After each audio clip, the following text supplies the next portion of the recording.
வீடு கிரக பிரவேசம் நடக்குது. புது வீடு, சந்தோஷமாக வாழ்க்கை நாட்கள் நகரும் அப்படின்னு பல கனவுகளோட வீட்டில் காலெடுத்து வைக்கிறோம். ஸோ அந்த டேர்னிங் பாயிண்ட்டு தான் சொன்னேன் இல்லையா. ஜெனி எம்சிஏ முடித்ததும் சென்னையில் உள்ள மெட்ராஸ் யூனிவர்சிட்டியில் கெஸ்ட் லெக்சரர் போஸ்டிங் ட்ரை பண்ணுறாங்க. ஸோ அதுக்கு அமௌண்ட் கேட்குறாங்க, 4 lakhs rupees. ஓகே, நான் தரேன் அப்படின்னு சொல்லிட்டு ட்ரை பண்ணுறாங்க. போஸ்டிங் கிடைச்சதும் நான் கொடுக்குறேன் அப்படின்னு சொல்கிறாங்க. ஸோ அதனுடைய இன்டர்வியூக்காக சென்னை போகிறாங்க. அம்மாவோட இன்டர்வியூ அட்டன் பண்ணுறாங்க.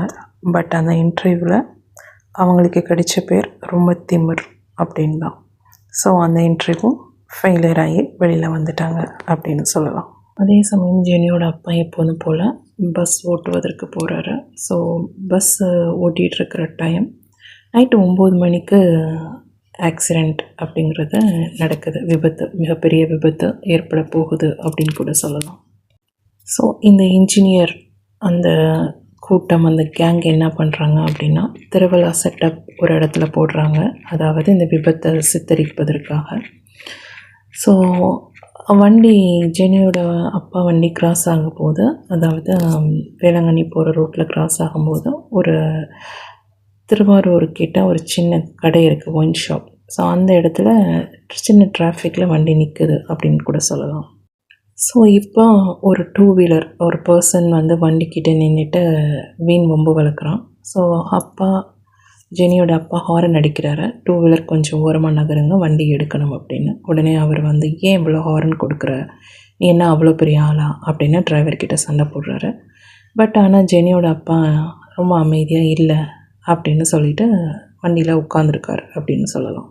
ஸோ திருவாரூரில் நெல் குடோன் அப்படின்னு ஒன்று இருக்குது. ஸோ அந்த நெல் கொள்முதல் அரிசி ஆலை அப்படின்னு சொல்லுவாங்க, அரிசி குடோன்னு. ஸோ அதில் வேலை பார்க்கக்கூடிய ஒரு நபர் தான் இந்த கொலையில் மிக முக்கியமாக சம்மந்தப்பட்டிருக்கிறார் அப்படின்னு கூட சொல்லலாம்.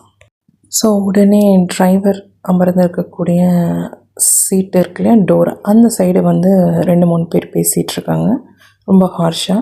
பட் ஜெனியோட அப்பா ரொம்ப சைலண்ட்டாக அமைதியாகவே பதில் சொல்லிகிட்ருக்காரு. உள்ளுக்குள்ளார பஸ்ஸில் கூட்டம் வேறு. ஏன்னா நைட்டு 9 மணி இல்லையா, கூட்டம் எல்லோரும் வேலையை முடித்து வண்டியில் வர டைம். ஸோ அப்படி பேசிகிட்ருக்கிற டயத்தில் திடீர்னு ஒருத்தன் என்ன பண்ணுறான் அப்படின்னா, கண்டக்டரை பிடிச்சி கீழே தள்ளிட்டு உள்பக்கமாக, அதாவது பேசஞ்சர்ஸ் நிற்கக்கூடிய இடத்துல ஏறி டிரைவருக்கு பக்கத்தில் நிற்பாங்க இல்லையா பேசஞ்சர்ஸ், ஸோ அந்த இடத்துல ஒரு பையன் வரான். ஸோ அவன் பார்த்திங்க அப்படின்னா திடீர்னு தன்னோட கையில் இருக்கிற கத்தியை எடுத்து ஷோல்டரில் பட்டார்னு குத்துறான். இங்கே டிரைவர் இந்த சைடு திரும்பி பேசிகிட்ருக்கிற டயத்தில் அவன் என்ன பண்ணுறான் அப்படின்னா இந்த லெஃப்ட் ஷோல்டர், ஸோ அதில் அவன் குத்துறான். ஆனால் அங்கே இருக்கிறவங்க எல்லாம் பேசஞ்சர்ஸ் எல்லாம் பயந்து கத்துறாங்க அப்படின்னு தான் நம்ம சொல்லலாம். ஒரு முதியவர் டிரைவர்கிட்ட வந்து, எங்கள் உயிரெல்லாம் நீங்கள் காப்பாற்றிட்டீங்க, உங்கள் உயிரை நாங்கள் காப்பாற்றணும் அப்படின்னு அவர் சொல்கிறாரு. கத்தி குத்தின வேகம் எப்படி இருக்கும் அப்படிங்கிறத ஒவ்வொருத்தரும் யோசிக்கணும். ஸோ அதனுடைய வலி, அதனுடைய பிளட் லாஸ் எவ்வளோ இருக்கும் அப்படிங்கிறத ஒவ்வொருத்தரும் யோசித்தோம் அப்படின்னா அதனுடைய வலி வேதனை புரியும் அப்படின்னு நினைக்கிறேன். ஸோ குத்தின செகண்ட் அப்படியே என்ன பண்ணியிருக்காங்க அப்படின்னா, ஜெனியோட அப்பா ஷோல்டரை பிடிச்சிக்கிட்டே அந்த டோரை ஓப்பன் பண்ணி கீழே ஜம்ப் பண்ணியிருக்காரு அப்படின்னு சொல்லலாம். ஸோ அந்த டைம் பார்த்திங்க அப்படின்னா பிளட்டு ரொம்ப லாஸ் ஆயிடுச்சு, ட்ரெஸ்ஸு ஃபுல்லாகவே நனைஞ்சிருச்சு, காக்கி யூனிஃபார்ம் ஃபுல்லாகவே அப்படின்னு சொல்லலாம். ஸோ அந்த டைம் ஆம்புலன்ஸ் வந்து ஹெல்ப் பண்ணியிருக்காங்க. ஸோ எமர்ஜென்சியாக எடுத்துகிட்டு போய் ஹாஸ்பிட்டலில் அட்மிட் பண்ணியிருக்காங்க, திருவாரூர் மெடிக்கல் காலேஜ் அப்படின்னு சொல்லலாம். ஸோ அங்கே டாக்டர்ஸ் கேட்குறாங்க. ஸோ அப்போ ஜெனியோட அப்பா பதில் சொல்கிறாங்க, ஸோ இந்த மாதிரி நான் டிரைவராக இருக்கேன், என்னை இந்த மாதிரி ஒருத்தன் கத்தியால் குத்திட்டான், பிளட்டு ரொம்ப லாஸ் ஆகிடுச்சு அப்படின்னு சொல்லிவிட்டு மயக்கம் வந்து ஹாஸ்பிட்டலில் விழுந்துடுறாரு அப்படின்னு சொல்லலாம்.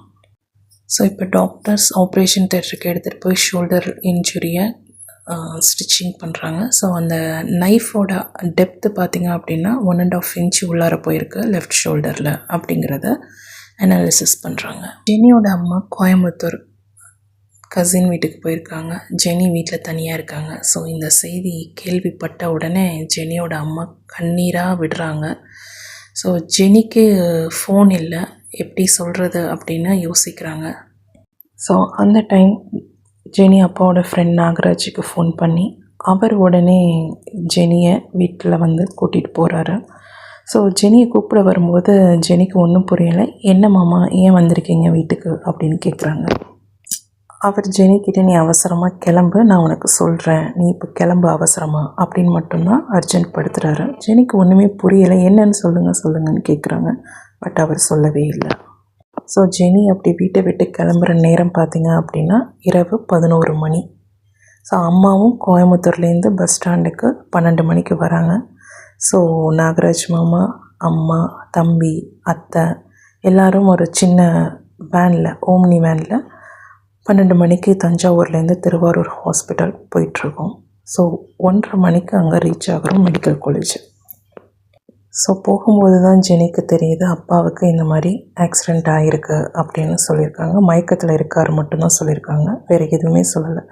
ஸோ போகக்கூடிய வேன்லேயே ஃபுல் ஃபேமிலி, ஜெனி, அம்மா எல்லாருமே அழுத மணியமாகவே போயிட்டுருக்காங்க. கண்ணீர் அப்படிங்கிறது பெருக்கெடுத்து ஓடிக்கிட்டுருக்கு ஆறு மாதிரி அப்படின்னு சொல்லலாம். ஹாஸ்பிட்டலில் என்ட்ராகிறாங்க. எல்லாருடைய முகமும் வாடி இருக்குது, ஒருத்தரும் பதில் சொல்லலை. ஜெனிக்கு ஒரு வித பயம் இருக்குது, அப்பாவுக்கு என்னாச்சு யாருமே எதுவுமே சொல்ல மாட்டேங்கிறாங்களே அப்படின்னு. ஜெனியோட அம்மாவுக்கும் பயங்கர கவலையாக இருக்குது, என்னாச்சு கணவருக்கு அப்படின்னு. தம்பி அதுக்கு மேலே ரொம்ப வருத்தப்படுறான், அப்பாவுக்கு என்னாச்சுன்னு தெரியலையே. ஸோ போய் பார்க்குறோம், ஆப்ரேஷன் பண்ணி அப்பாவை ஐசியூவில் போட்டிருக்காங்க. ஜெனியோட அப்பா டாக்டர்கிட்ட கடைசியாக சொல்லியிருக்காங்க, என் குழந்தைங்கள நான் பார்க்கணும் அப்படின்னு சொல்லிவிட்டு மயங்கிட்டாங்க அப்படின்னு கூட சொல்லலாம். ஸோ பெட்டில் தன்னுடைய அப்பாவை அந்த கோலத்தில் பார்த்ததும் ஜெனிக்கு கண்ணீராக வருது, அழுதுகிட்டே இருக்காங்க. அப்பா எப்போ கண்ணை முழிப்பாங்க, நம்மக்கிட்ட எப்போ பேசுவாங்க அப்படின்னு வெயிட் பண்ணிக்கிட்டே இருக்காங்க. ஸோ அந்த டே ஃபுல்லாக போயிட்டுருக்கு. அடுத்த நாள் மதியானம் போல் தான் அப்பாவுக்கு திரும்ப கண் முழிக்கிறாங்க அப்படின்னு கூட சொல்லலாம். ஸோ அது வரைக்கும் ஒரு கிரிட்டிக்கல் ஸ்டேஜ் அப்படிங்கிறது தான் உண்மையான விஷயமாக இருந்தது. ஜெனியோட அப்பா எல்லார்கிட்டையும் நல்லா பழகக்கூடிய தன்மை இருக்கிறதுனால அந்த ஊர் மக்களே ஹாஸ்பிட்டலில் வந்துக்கிட்டே இருந்தாங்க அப்படின்னு கூட சொல்லலாம். ஸோ கூட்டம் நிரம்பி வழிஞ்சிட்டு இருந்ததுன்னு கூட சொல்லலாம். ஸோ அடுத்த நாள் தன்னுடைய அப்பா கண்ணு முழித்ததும் ஜெனிக்கும் அம்மாவுக்கும் தம்பிக்கும் கொஞ்சம் சந்தோஷம் இருந்தது. ஸோ கொஞ்சம் சாப்பிட ஆரம்பித்தாங்க. கொஞ்சம் எல்லார்கிட்டையும் மெதுவாக பேச ஆரம்பித்தாங்க. ப்ரீத்திங் மெதுவாக பண்ண ஆரம்பித்தாங்க அப்படின்னு கூட சொல்லலாம். ஜெனியோட அம்மாவும் தன் அப்பாவை காப்பாற்றின டாக்டருக்கு நன்றி சொல்லிட்டு வந்தாங்க அப்படின்னு சொல்லலாம்.